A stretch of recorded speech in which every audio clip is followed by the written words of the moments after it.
Vamos a hablar hoy basados en la segunda carta de Timoteo, capítulo 2, versículo 2, que nos manda: lo que has oído de mí ante muchos testigos, esto encarga a hombres fieles que sean idóneos para enseñar también a otros, subrayando ahí la palabra fiel, ¿sí? A hombres y mujeres fieles. Vamos a tratar hoy de ver algunas características, de meditar, si yo les dijera a ustedes, cerremos los ojos ahí por un momento, hagámonos un autoexamen, qué tan fieles somos en nuestra vida familiar, social, conyugal, como hijos, como padres, como esposos. Pero sobre todo, qué tan fieles le hemos sido a Dios en los últimos días. Hoy esta va a ser la reflexión y vamos a ver esas características de lo que es un hombre o una mujer fiel. ¿Por qué? Se habla mucho de la fidelidad, de la lealtad en estos días, y es en términos espirituales donde más tenemos que aprender entonces a aplicar qué es ser leal, qué es ser fiel, qué es ser confiable. Vamos a definir un poquito qué es la fidelidad. Dice que la fidelidad es una actitud de alguien que es constante y comprometido con los sentimientos, ideas y obligaciones que asume. Repito, la fidelidad es una actitud de alguien que es constante y comprometido con respecto a los sentimientos, ideas y obligaciones que asume. Su significado siempre está ligado a la lealtad de una persona a su rey o señor, y viene de fidelitas. Fidelidad viene de fidelitas, que en ese idioma, en latín, significa servirle a un Dios. Concluyendo, podríamos decir que es una característica de quien es leal, en quien se puede confiar y creer, porque es honesto y respetable. El propósito entonces de hoy es que nos examinemos y que podamos meditar y aprender acerca de lo que es la fidelidad que Dios quiere para nosotros, en poder llevar su mensaje, su máximo deseo, que es ir, hacer y enseñar también a otros. ¿De acuerdo? Lo que a su vez produce un compromiso, no solo con Dios, sino con la iglesia y los líderes. Vamos a ver que la lealtad y la fidelidad es un atributo, es una virtud sin la cual definitivamente es indispensable para el desenvolvimiento correcto de la vida cotidiana, de la vida diaria. Sin eso no funcionaríamos. Y hay muchas historias acerca de fidelidad. Siempre que hablamos de fidelidad nos acordamos de la fidelidad de los perros. Por ejemplo, hay una historia en un pueblo canadiense donde había un perro pastor alemán que se llamaba Chep. Chep estuvo los últimos años de su vida, durante 4 o 5 años, yendo todos los días en la mañana y en la tarde a la estación del tren. Cuentan que no importaba lo frío del invierno, no importaba el calor del verano, ese perro siempre iba a esperar que bajaran los pasajeros. ¿Por qué? Porque hacía poco su amo había muerto, lo habían puesto en una caja, un ataúd, y se lo habían llevado en ese tren. Imagínense ustedes que este perro todos los días hacía eso. ¡Qué fidelidad! Un día ya de viejo resbaló y un tren lo arrolló. Fue fiel hasta la muerte. Todavía celebran como un ejemplo de fidelidad en este pueblo canadiense al perro Chep. Y así podríamos hablar, y retomando las palabras de un mensaje que oí del hermano Pablo, ¿qué pasaría, por ejemplo, si no pudiésemos confiar en las personas, si no pudiésemos confiar en las cosas? Si el reloj despertador, en vez de sonar a las 5, sonara a las 9 de la mañana. Si la pastilla que yo me tomo una aspirina para el dolor de cabeza, en vez de quitarme el dolor de cabeza, me produjera un gran sangrado gástrico. ¿O qué harían ustedes si la empleada, la niñera, no llega a la hora convenida a cuidar a sus hijos en la mañana? ¿Qué harían? O si llega un día, pero al otro día no llega, llega solo cuando se le ocurre llegar, porque dice que ella también tiene sus compromisos, también tiene sus hijos. ¿Qué harían ustedes? Les pregunto. ¿Sería confiable esa persona? ¿Sería leal? Sería todo un caos, ¿no es cierto? Y así sucesivamente. Podemos hablar de la fidelidad en el matrimonio. La lealtad en el matrimonio. ¿Qué sucede cuando el hombre le es infiel o la mujer es infiel? Se produce una desgracia total.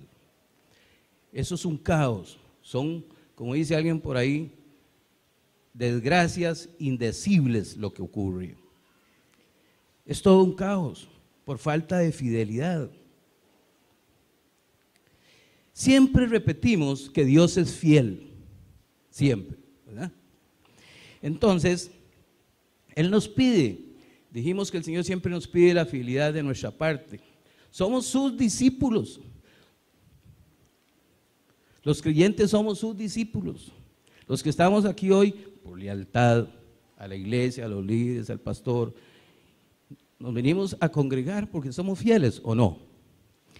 Y a la vez somos los discípulos del Señor. Y entonces, ¿eso qué significa? Que le servimos al Rey de Reyes y Señor de Señores. Y esa debe ser, esa fidelidad debe ser la constante. Oiga lo que estoy diciendo. ¿Qué es la constante en matemática? De nuestra vida delante de Dios. Muy bien. Debemos recordar, eso sí, antes de ver un video que traigo, vamos a ver si se logra ver, espero que sí. La próxima vez me arreglamos esa, aunque sea yo.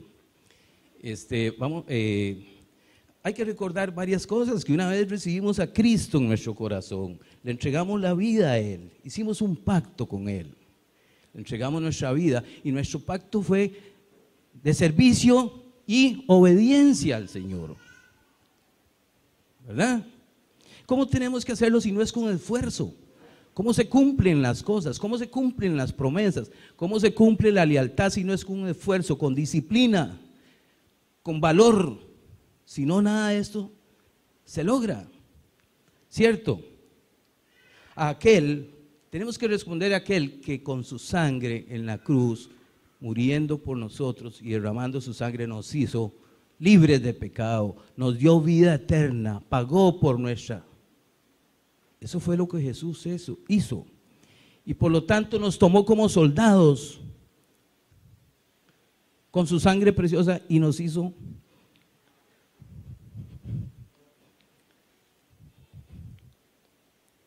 sus embajadores de su evangelio. Sin embargo, el mundo es oponente a esto.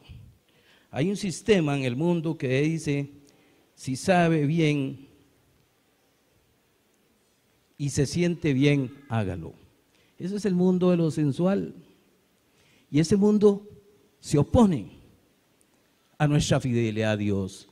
El mundo quiere nuestra deslealtad, quiere que seamos infieles.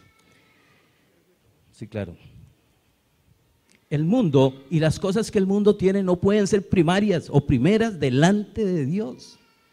¿Quién no quiere las cosas que tiene? ¿Quién no quiere sus proyectos, sus ideas? Pero no pueden ser primarias o primeras. Hay que saber priorizar. Eso en primer lugar. En segundo lugar, existe una raíz de pecado en nuestras vidas. Una ley del pecado y de la muerte, que hace que aflore en cualquier momento el pecado. ¿Cierto? Como dice don Juan, es como un terreno para sembrar. Si al menor descuido, ¿qué brota? La maleza. Sabiendo estas dos cosas, tenemos que estar agarrados y firmes y constantes en Cristo Jesús. Sabiendo estas dos cosas, no podemos correr ningún riesgo de ser desleales, de ser infieles. ¿Cierto? Para nada es fácil el camino del cristiano. Siempre tendremos pruebas. Hoy vamos a ver cuál es la respuesta de Dios, cuáles son sus promesas. Él siempre es fiel, pero Él quiere que nosotros cantemos todos acerca de su fidelidad. Eso es correcto, pero también es igualmente importante que nos examinemos cuál es entonces nuestra correspondiente respuesta a esa fidelidad. Ese es el tema del día de hoy, cómo lo vamos a hacer y qué tiene Dios para nosotros. Y que aquel día, dice en 1 Juan 2:28, no, cuando Él llegue, cuando Él se manifieste, no nos tengamos que alejar de Él avergonzados, cuando Él venga por su iglesia. Qué triste es que yo vea a los hermanos con Jesús y yo tenga que hacer así, alejarme de Él avergonzado. Vamos a ver un ejemplo de un hombre que fue fiel hasta su muerte.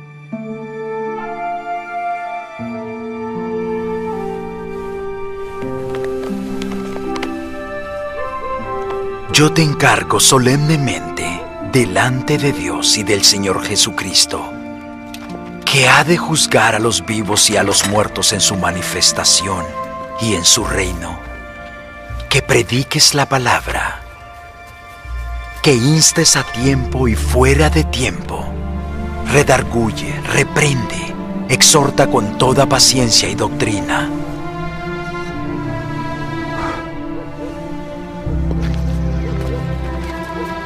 Porque vendrá tiempo cuando no soportarán la sana doctrina, sino que teniendo comezón de oír, se amontonarán maestros conforme a sus propias concupiscencias, y apartarán el oído de la verdad, y se volverán a las fábulas.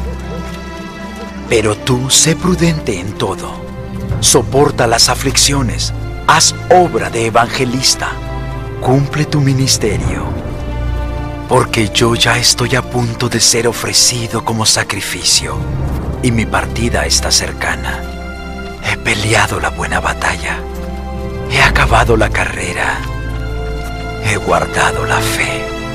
Por lo demás, me está reservada la corona de justicia, que me dará el Señor, juez justo, en aquel día. Y no solo a mí, sino también a todos los que aman su venida.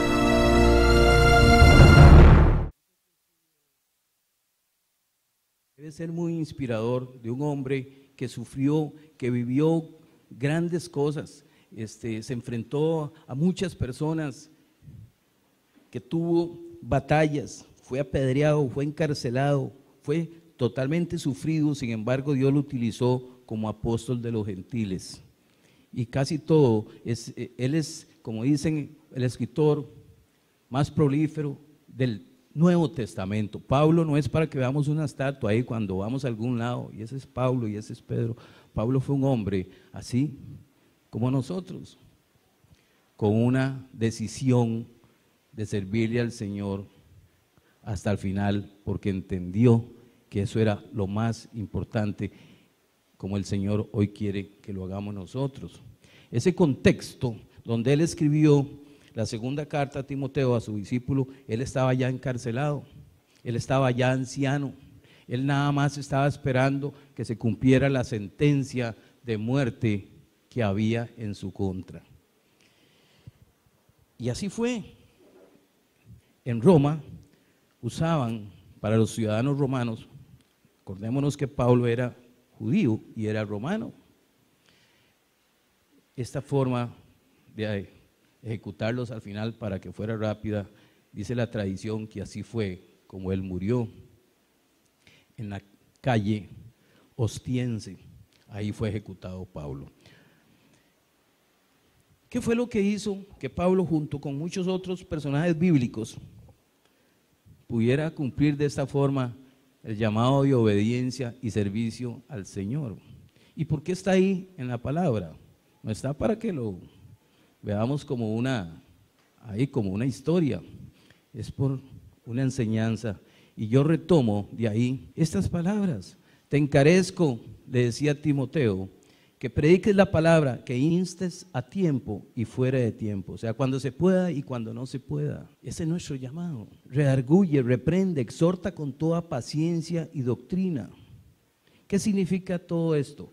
Significa primariamente testificar exhaustivamente a otros, correctamente a otros, vehementemente a otros y sobre todo solemnemente a otros. ¿Por qué? Porque nuestro llamado fue solemne, porque nuestra entrega y nuestro pacto con Dios fue solemne o no. Cuando oramos recibiendo a Cristo y le dijimos lo que le dijimos, ¿qué fue lo que hicimos si no fue entregarle nuestra vida a Él? ¿Y ese pacto cuál fue? Servicio y obediencia. No fue ahí por un ratillo, no, así no funciona. Ahora tenemos una nueva vida en Cristo, una nueva visión de las cosas. Tenemos un nuevo objetivo, una meta clara, porque no podemos llegar a un lugar si no sabemos, si no tenemos el lugar prefijado ya. Nos perdemos, nunca llegaríamos. Hoy tenemos una nueva vida, que es una vida de servicio. He peleado la buena batalla, decía Pablo ya viejito. Había acabado la carrera, había guardado la fe. He peleado la buena batalla, él se comparaba con un soldado. He corrido la carrera, se comparaba con un atleta. He guardado la fe, es un verdadero mayordomo, esperando que su Señor volviera o esperando a ser llevado. Eso marca la diferencia. ¿Cuáles son las características de un soldado, de un atleta, de un mayordomo? ¿Podemos hablar? Las características de un soldado: valentía, denuedo, nada de lloriqueaderas, hecho para adelante. No importa lo que suceda. No me reconocen nada en la iglesia. No me han hecho pastor. No me aplauden. Me regañan. Esto no es de un soldado. ¿Cómo es un atleta si no es alguien totalmente, ahorita lo vamos a ver, disciplinado? Discípulo y disciplina vienen de la misma palabra. ¿Cómo es entonces el atleta? Un día de estos entrevistaron a Claudia Paul, medallista de oro en los Juegos Olímpicos de Atlanta, y ella contó muchas cosas interesantísimas de su disciplina en los entrenamientos. Le decían a Claudia, eso es un programa un programa ahí en televisión. Es cierto que usted, de lo fuerte que era el entrenamiento, a veces se vomitaba en el entrenamiento. Y dice Claudia, sí es cierto. Yo me salía a vomitar y seguía entrenando. Vean lo que es un atleta disciplinado. Después me llamó mucho la atención cuando, es que yo como soy medio atleta, me impactó mucho. Le dice el hombre ahí, usted ganó la medalla en el 96, dice, pero en el 92, en las Olimpiadas, usted tiene un altísimo nivel, porque usted no fue a las Olimpiadas. Si usted hubiera ganado ahí un tercer lugar, por lo menos, hubiera quedado entre las 5 del mundo. Eso para cualquier latino, ustedes lo sacan estadísticamente, hubiera sido lo máximo, ¿verdad? ¿Por qué fue que no fuiste a Barcelona 92? Me dice, es que esa no era la meta. Mi meta era la medalla de oro. Esa no era la meta. Yo pude haber ganado medalla de plata y haber llegado aquí una fiesta completa, recibimiento en el Juan Santa María. Pero esa no era. Yo me estaba preparando para la medalla de oro. Y la medalla de oro era 4 años después, porque 4 años después iba a estar totalmente preparada psicológicamente y físicamente. ¿Cómo les parece? Tenía una meta muy bien definida, un lugar a donde llegar. Cuando uno estudia en la universidad no es así, que uno se esmera y uno sabe que le van a dar un título ahí para después ir a ganar plata. Y uno hace todo. Ustedes tienen metas, todos tenemos metas aquí, objetivos. ¿Cómo trabaja uno? ¿Cómo trabajamos para el Señor?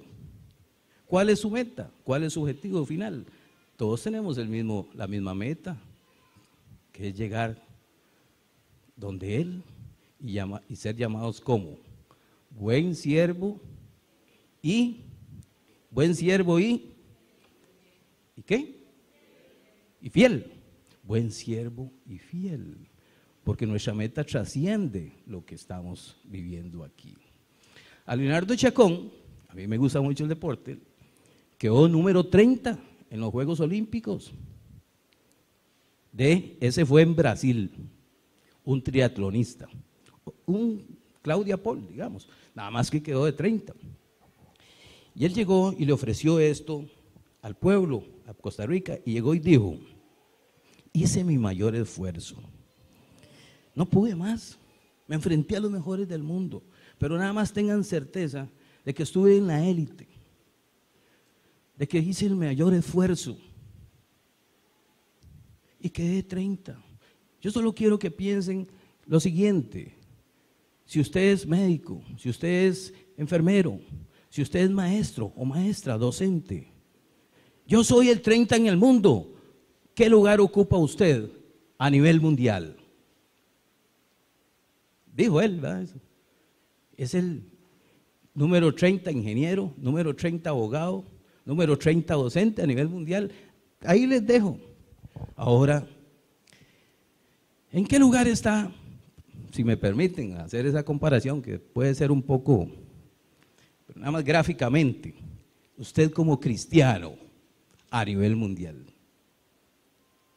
Bueno, a nivel latinoamericano. Bueno, digamos que a nivel tico.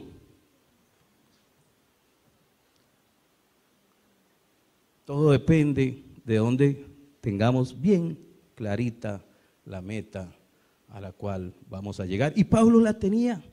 La meta de él era llegar donde el Señor algún día y decir: he corrido, he peleado la buena batalla. Todo lo que él dijo, porque la meta de él era la salvación de las almas, la liberación de las almas, que es la misma meta que hoy nos manda 2 Timoteo 2:2, porque eso fue lo que el Señor nos mandó, que nuestro testimonio brille, que veamos lo de este mundo en el lugar correspondiente después, posterior a esa meta que nos estamos forjando. Todo lo que hacemos es para eso. Nuestros pesares o nuestros sufrimientos, nuestras ofrendas, las misiones, todo lo que hagamos es para cumplir la gran comisión, ¿o no? El trabajo aquí, el trabajo que hacemos, el ministerio que tengamos, debe ser con disciplina, como la de un atleta, el esfuerzo de un soldado y la valentía de un soldado y la constancia de la fe y de la gracia de Dios, la que more en nosotros. Vamos a entrar a ver algunas características, como les decía, de la persona fiel. Nuestro llamado a ser discípulos, o sea, cualquier ministerio en que estemos implicados debe ser reproductivo. Don Juan nos ha enseñado que cuando nosotros enseñamos, no enseñamos lo que sabemos, enseñamos lo que somos, ¿cierto? Enseñamos lo que somos, su lealtad, su fidelidad.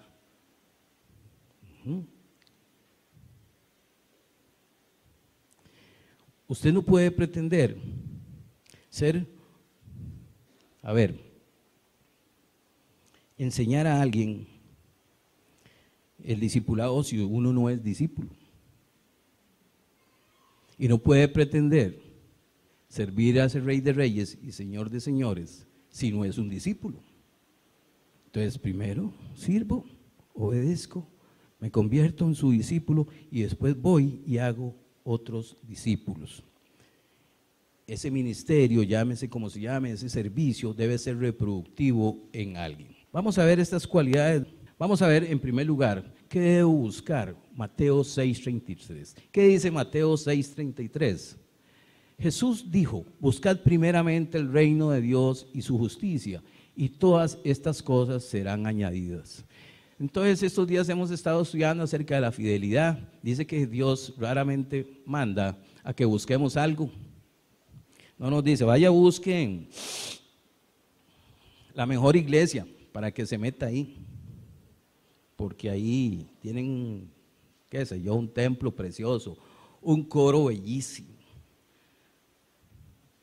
Nadie lo va a estar llamando a que ensaye con tiempo, que cómo hace, que cómo hacen con los horarios diferentes, ¿verdad? Como nos pasa a nosotros, gloria a Dios, y lo hacemos con mucho gusto, ¿verdad? Ahí no, ahí todo está montado. No dice vaya busque esposa, no dice vaya busque profesión. ¿Qué dice? Mas buscad primeramente el reino de Dios y su justicia. Entonces la persona fiel que Dios usa es la que enfoca o alinea el mandato de Dios con su vida práctica, cotidiana. Una profesión nunca puede ser el fin nuestro, por más loable que sea esta vocación, es apenas pasajera, es apenas pasajera. Hay algo más importante en la vida del cristiano, sin dejar de hacer lo otro, un buen profesional en su campo. Quiere decir que la persona que Dios utiliza es la que ha dedicado su objetivo, su meta a algo que es más trascendente que lo que estamos viviendo aquí en este mundo. En otras palabras, tiene bien claro el cristiano un objetivo para su vida. ¿Cuál? Un objetivo eterno, eterno. No un objetivo temporal, que puede ser cualquier otra cosa. ¿De acuerdo? Sigamos, Dani.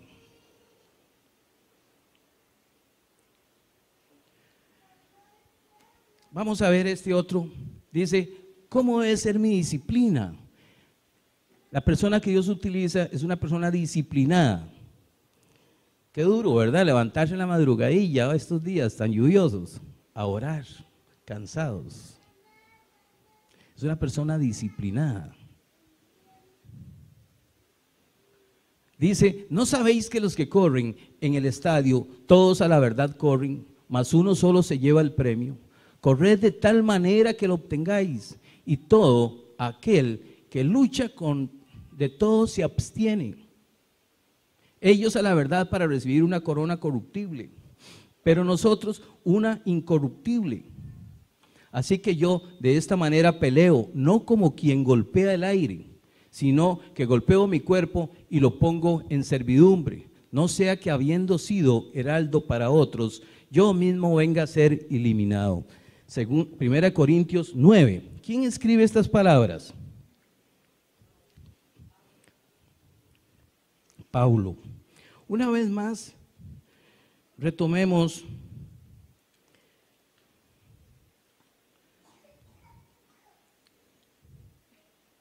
el ejemplo de Claudia Paul. No tenía libres, asuetos, no tenía fines de año, tenía que entrenar y entrenar. No tenía vacacioncitas en esos colegios High Life que hay en San José. Como dicen, seguro era así como un bicho raro a esa mujer. De ahí no tenía, digamos, vida social, tenía muy clara la meta. ¿Cómo somos a la hora de practicar la oración, de ir con los estudios? ¿O no queremos que nos incomoden? Queremos estar ahí nada más como apareciendo de vez en cuando. Esto no funciona. Esto no funciona. Si la empleada llega hoy y dentro de 3 días no llega, y llega ahí con un cuento y que esto y que lo otro, perdón que utilice, y ustedes ¿qué hacen? Corriendo ahí con los chiquillos, ¿qué hago? Se hace un caos, y llega y a los 3 días vuelve a faltar, ¿qué hacen?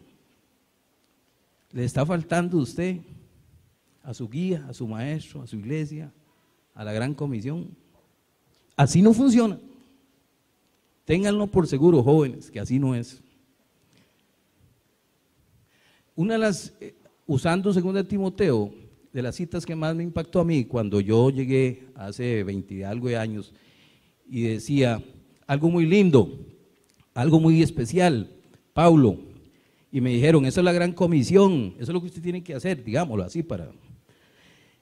Esto, estaba yo en Buenos Aires, hace 23 años, digamos, y yo, ¿qué es esto? Entonces yo recibí a Cristo en mi corazón, pero leí, esto que has oído de mí, delante de muchos testigos, enséñelo a hombres fieles, que sean idóneos. Le digo yo, Señor, yo creo que yo podría ser fiel y me considero no tan. Y yo, sí. Y desde el primer momento empecé a enseñar. Lo primero que hice fue, no me quiero poner como un ejemplo, no, es una anécdota. Agarrar al primer amiguillo que andaba conmigo, cantina en cantina, y le digo yo, oiga, así como me acompañaste, venía ahora. Y lo agarré y lo empecé a enseñar el estudio empezando bien. Y después cómo tener seguridad de salvación. Y ahí lo tenía todo atiborrado. Un día se me escapó y se fue. Ustedes saben que para que alguien crezca en la palabra tiene que enseñar a otro. Ahorita lo vamos a ver. Así es que pongámosle, ¿verdad? Entonces, un hombre fiel y idóneo, ¿verdad? ¿Se considera usted fiel e idóneo? Sí. Sí, ahora de aquí en adelante va a ser diferente. Muy bien. Esa disciplina nos hace abstenernos de muchas cosas. Esa disciplina debe ser con garra, con energía. Pablo conocía muchas cosas. Pablo seguro iba a ver las competencias, decía, solo uno gana el premio. Ese que ganó el premio se abstuvo de un montón de cosas. Ellos tienen que entrenar, llueva o no llueva, truene o no truene. Ellos tienen que alimentarse bien, no pueden comer esto. Él se fijaba, igual que hacía Jesús. Y al final dice, ellos corren a una corona pasajera, corruptible, pero nosotros corremos, ¿cómo dice? Pero nosotros a una incorruptible, a esa es la que corremos. Esas personas han aprendido a decir no a miles de distracciones. Esas personas, atletas de esa calidad, han aprendido a decir no a miles de distracciones. A las distracciones brillantes que pone el mundo. ¿Se acuerdan que dijimos dos cosas? El mundo, lo sensual, si sabe bien y no duele y se siente bien, ¿verdad? Hágalo. Han aprendido eso. Ya han resuelto en su propia alma mantener esa meta hasta que se cumpla. Esta es la clase de personas que Dios utiliza. El ser fiel no es un fin de semana, es siempre.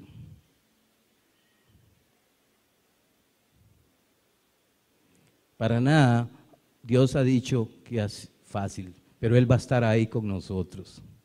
Él va a estar ahí con nosotros. Esa presencia verdadera no es que me saqué la lotería y Dios está conmigo. No es que se me perdió la billetera y alguien me la trajo. Bueno, gloria a Dios, ¿verdad? No, la presencia de Dios es en el momento oportuno de la prueba, de la tentación, y sucede algo.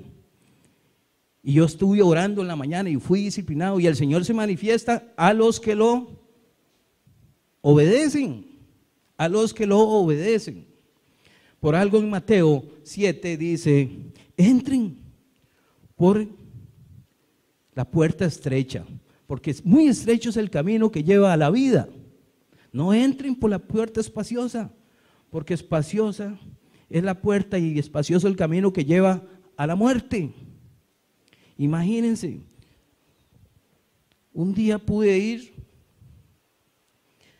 a la Basílica de San Pedro y entonces pagué para subirme a la cúpula. Qué gusto me dio el Señor, ¿verdad? y empieza uno a subir por una escalera de caracol, ¿verdad? Y después se va haciendo estrecha, y ya teníamos miedo, Irma se quería devolver. Así es, estrechísima, le da a uno una cosa ahí, como una fobia rara, ¿verdad? Y de un pronto a otro, ¡pah!, se abre y ya se podía ver desde un mirador para abajo, ahí está la basílica. A la vida, yo me imagino que es así, estrechísima, pero después usted sale a un mirador. ¿Cuándo? Al final. Ese va a ser el mirador que el Señor seguro nos tiene preparados para que miremos bien las cosas. De momento, entremos con la disciplina del Señor.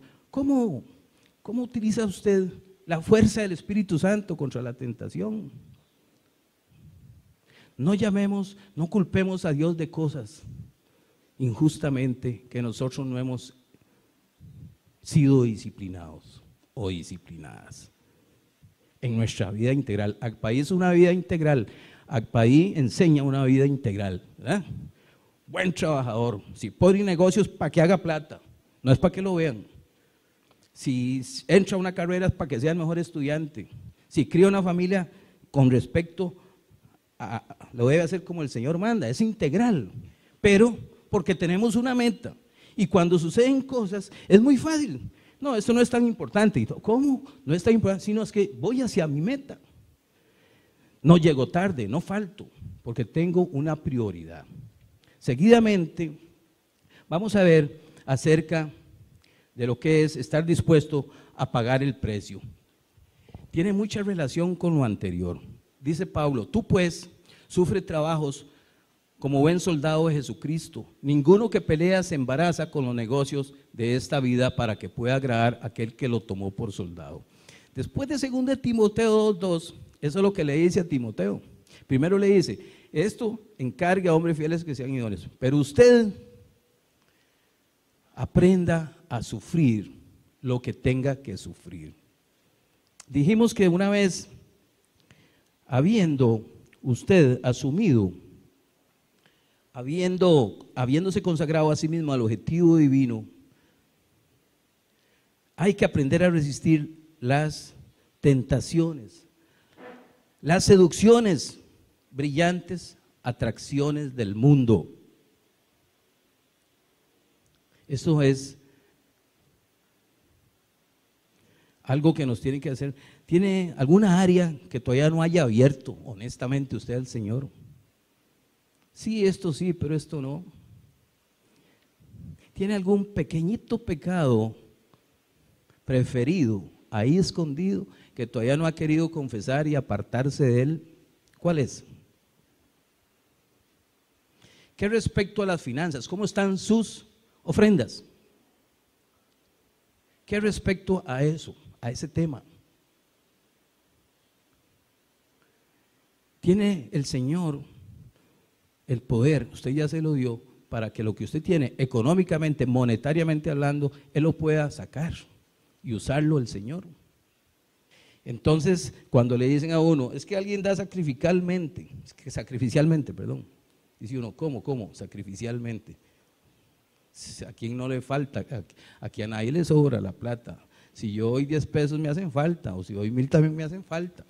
A todo mundo le hace falta. Sacrificialmente es más de lo que la mente humana puede proyectar. Es confiar en el Señor, es dar como la viuda que dio todo lo que tenía. Poquito, pero dio todo lo que tenía. ¿Cómo está esa área suya delante de Dios? Su familia, sus sueños, sus motivaciones, sus ideas, sus proyectos, ¿son suyos o son de Dios? Dios manda que sean de Él, pero no hay que tener la mano abierta, dice el estudio, con temor.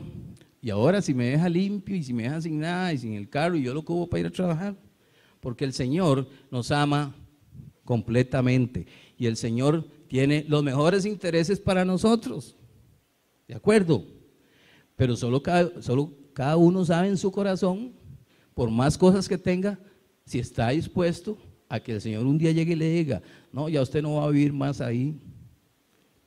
Y eso nos da una gran libertad, eso nos puede dar una gran libertad de vivir en este mundo porque ya no estamos supeditados a las cosas, ¿de acuerdo? La persona fiel es aquella que tiene amor por la palabra de Dios. Antes bien, creced en la gracia y el conocimiento de nuestro Señor y Salvador Jesucristo.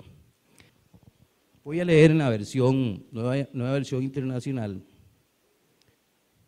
Ahora los encomiendo a Dios y al mensaje de su gracia, mensaje que tiene poder para edificarlos y darles herencia entre todos los santificados. Esto está en Hechos 20,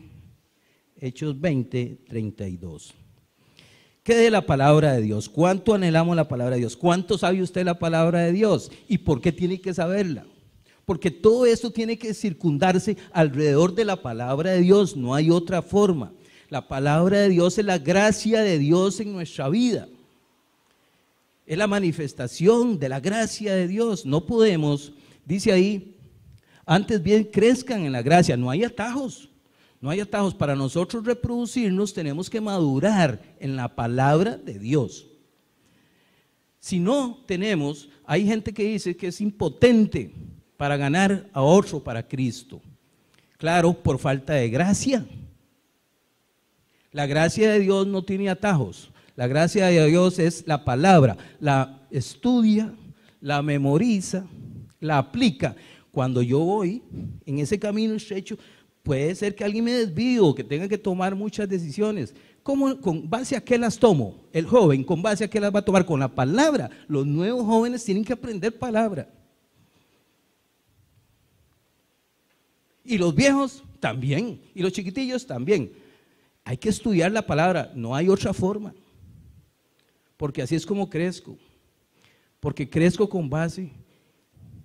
Y si no, me mantengo inmaduro como un niño, y un niño no se reproduce. Pero crezco y maduro con base a la palabra de Dios. Yo tengo que dejar que sea la palabra de Dios la que quebrante mi corazón. Porque mi corazón está muy duro. ¿Quién tiene un corazón duro? ¿Cómo lo va a quebrantar? Con la palabra, no es con lo que me diga mi esposa, o con lo que me diga mi hermana, o mi cuñado, o mi amigo. Es con la palabra. Hay días que hay que socarse, ¿verdad? Y si, ¿qué hago? ¿Cómo es esto? Aquel me dice una cosa, este me dice otra. Yo pienso esta, la suegra me dice aquello. Mis chiquitos me jalan para allá. Solo con palabra de Dios. Dice en Jeremías, no es mi palabra como fuego, dice Jehová, y como martillo que quebranta la piedra. Jeremías 23, 29. ¿Cuánto tiempo le dedica usted a comer comida física? Porque si no le da anemia, se vuelve raquítico. Y ahí están haciéndose exámenes donde el pobre microbiólogo todo el tiempo. Si fuera en lo privado, sí, claro, yo a todo mundo les hago, pero es en la caja, me pagan lo mismo. ¿Cómo come usted? ¿Sano o no? ¿Verdad? ¿Cuánto se alimenta espiritualmente para no tener raquitismo? Aquí no es por ósmosis, ni con atajos. Ustedes pueden oír la mejor charla de don Juan Luis Morales o de alguien, ¿verdad? Si no estudian la palabra, pueden llevar los mejores estudios con el mejor maestro, pueden ofrendar todo lo que quieran si quieren. No tiene sentido si no se alimentan con la palabra de Dios. ¿Cuántos versículos se saben esta semana? Ya yo me sé varios y tuve que estudiar, gloria a Dios, ¿verdad?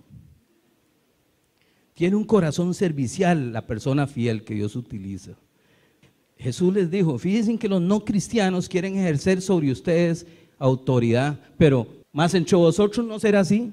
Pues cualquiera que quiera ser grande entre vosotros será vuestro servidor, y cualquiera que quiera ser principal será vuestro siervo, como el Hijo del Hombre que vino, no para ser servido, sino para servir y dar su vida por rescate de muchos. Amén.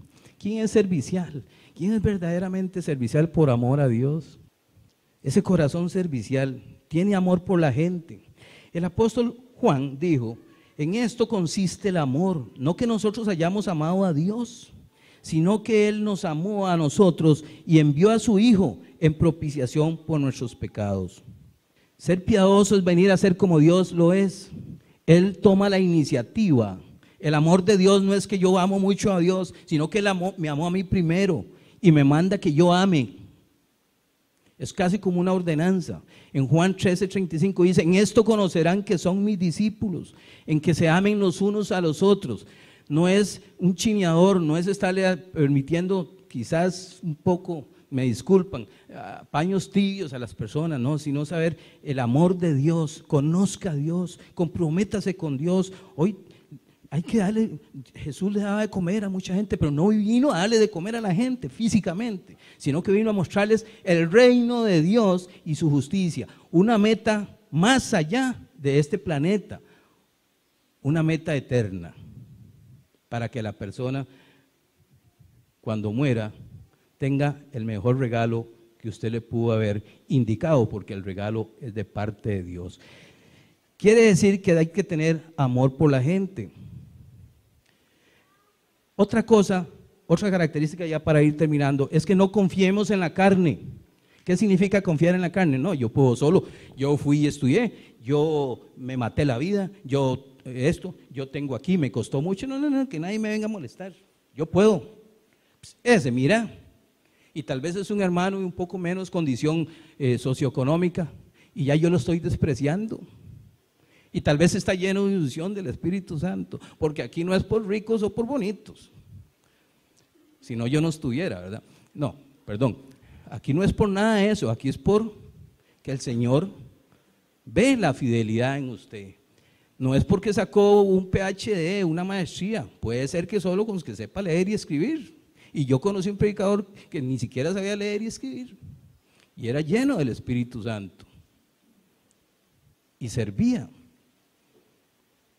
Dice Pablo, tuvimos en nosotros mismos sentencia de muerte, para que no confiásemos en nosotros mismos, sino en Dios que resucita a los muertos. A Pablo más de una vez le llovió, estuvo a punto, más creyeron que lo habían matado cuando estuvo en Listra, y ahí lo dejaron muerto, y no estaba muerto. ¿Para que no confiaran? Se imagina, Pablo era un erudito, sabía idiomas, estaba en las mejores universidades, era romano, era hebreo, estuvo a la par de los maestros principales. ¿Se acuerdan cómo se llamaba el maestro de Pablo? Gamaliel, un maestro judío, un rabino, un hombre, como decir ahora que yo fui a Harvard. Estoy poniendo un ejemplo, no fue que fui, como decir que yo me gradué en Harvard, pero no me gradué en Harvard. Y Pablo siempre había creído servirle al Señor, siempre amaba al Señor y le servía, y en eso iba sirviéndole al Señor equivocadamente cuando tuvo el llamado. ¿Se acuerdan? Tuvo el llamado de Jesús y le dijo, Saulo, ¿por qué me persigues? Decía un día de estos don Juan, se imagina, dice, a los apóstoles que no querían a nadie, solo entre ellos se querían los judíos, les dice, por tanto vayan a ser discípulos a todas las naciones. Seguro que quedaron así. ¿Cómo? Si ni siquiera los samaritanos querían hablarle. Los judíos no querían hablarle y nos manda a todas las naciones. Y tuvieron que ir. No querían hablarle, si no eran judíos no la hicieron a mujer menos. Y en eso, al tiempo, llama a Pablo, que era un hebreo de hebreos, un judío que sabía lo que estaba haciendo, y le dice, usted ni siquiera a todas las naciones, vaya solo a los gentiles. ¿Cómo era ese llamado? Fuerte, ¿verdad? ¿No es cierto? ¿verdad? Entonces, les dice, ¿por dónde voy? Ya me perdió. Usted no confíe en lo que usted es, yo soy el que lo voy a llevar y que lo voy a traer. Así es, se va para el trabajo uno sin orar. No, es que yo me la juego solo, eso es estarle diciendo al Señor, hoy no te necesito, vivir como si no tuviera necesidad de Dios. Eso tiene que ver mucho, la mundanalidad y la carnalidad son muy parecidas, es básicamente vivir como si no tuviera necesidad de Dios, yo me la juego, yo soy aquí, yo soy allá. Yo puedo gobernar hoy mi vida sin una dependencia absoluta de Dios. Así no es una persona fiel. Como les decía, para ir terminando, la persona fiel no tiene un espíritu independiente. Filipenses 2:3 dice: nada hagan por contienda o por vanagloria, antes bien con humildad, estimando cada uno a los demás como superiores a él mismo. Pregúntele a los mayores cómo hicieron hace 10 años, hace 15 años, hace 20 años, hace 30 años. Pregúntele a los nuevos, ¿qué te parece? ¿Qué no te parece? El cumplimiento de la obra de Dios es un esfuerzo colectivo. Ojo, el cumplimiento de la obra de Dios es un esfuerzo colectivo. Se hace de acuerdo con hermanos y hermanas que tienen la misma mente y la misma fe. No hay lugares para llaneros solitarios, para esa gente individualista en el reino de Dios. Alguien dijo: yo puedo escuchar lo que Dios me dice, pero lo que los demás me dicen, o yo no estoy dispuesto a dejarme mandar por otras personas. Dios está buscando gente fiel que quiera someter sus propias ideas por amor al grupo. En Hebreos 3 dice: obedeced a vuestros pastores y sujetaos a ellos, porque ellos velan por vuestras almas. Un día de eso don Juan mandó un mensaje, algo ahí, ¿verdad? ¿Lo vieron? ¿Cómo era que decía? Si la iglesia es, ¿cómo era? Que el pastor es el blanco perfecto de la crítica de sus feligreses, ¿verdad? Y de la murmuración, que Dios nos libre, ¿verdad? Si la iglesia prospera, es que qué hermanitos más entregados. Pero si no prosperan, es que ese pastor sí es un carnal, ¿verdad? ¿No lo leyeron? Bueno, es que seguro fue un WhatsApp ahí que lo mandó. No tiene un espíritu independiente. Aquí no hay supermanes ni superchicas. ¿Cómo cuesta a los que somos autosuficientes aceptar esto? Una vez es muy autosuficiente, ¿verdad? No permite ser entrampado en un espíritu de resentimiento. Dice la palabra de Dios: seguid la paz con todos y la santidad, sin la cual nadie verá al Señor. Mirad bien, no sea que alguno deje de alcanzar la gracia de Dios, que brotando alguna raíz de amargura os estorbe, y por ella muchos sean contaminados. Esto tiene que ver con las exhortaciones que a uno le dan. Entonces se agarra uno y dice: ¿qué le pasa a ese? ¿Qué estará jugando? ¿Cómo se atreve? ¿Cómo osa llegar a decirme a mí, a criticarme a mí? ¿Por qué no se quita la viga que tiene en el ojo y después ve la pajita que tengo yo? Y dicen algunos que eso es lo que más anula a la gente. Usted sabe que pareciera que no, ese resentimiento, no, ni se ven las letras ahí. Hermano Marvin, vea, la próxima vez, entonces yo le digo a Frank, ponete la pantalla grande porque no pudieron leer nada. ¿Qué le pasa? ¿Qué le pasa a este criticándome las letras? Ni le vuelvo a hablar ya, que estará jugando. Esos espíritus de resentimiento por la competitividad son los que lo anulan a uno, hay veces sin darnos cuenta. Muchas personas han quedado resentidas por alguien que les ha señalado una falta en su vida y toman esa actitud. Viene por un espíritu competitivo, un rompimiento de comunicación entre la persona y otros compañeros cristianos. Los cristianos fieles guardan sus corazones sanos de resentimientos en esta tan crítica área. Guardamos nuestro corazón sano de resentimientos. Conclusión.